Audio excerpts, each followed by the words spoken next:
So using Autoglym black dye on vehicle pedals, this one being rubber, that pedal there is rubber, this one here is plastic. You can use it on plastic, I have done before, but you need to make sure that all of the pedals, the rubbers and the any pedals that are plastic are super clean to begin with, because then it's got the black dye is easier to bond. If they're dirty, it won't bond that well, and it won't last as long. So I'm now going to put some of the black dye on the pedals,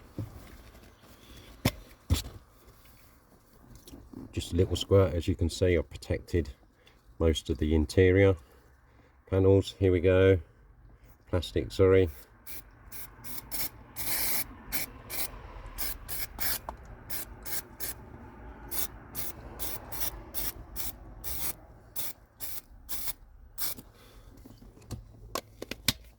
Right, I'm just going to let that go off now. Now in warmer weather conditions, it's better to do this because it goes off a lot quicker. When it's cooler or slightly damp weather conditions, you really do need to give it time for the black dye to go off.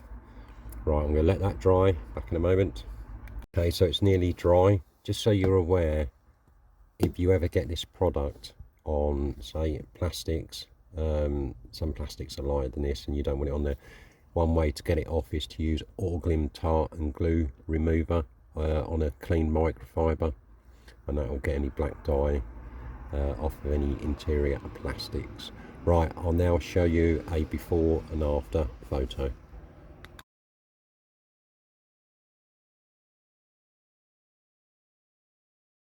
If you like this video, please do give it a thumbs up. Please do consider subscribing to the channel. Take a look around at the other uploads, and I'll see you in the next one. Ta-ta for now.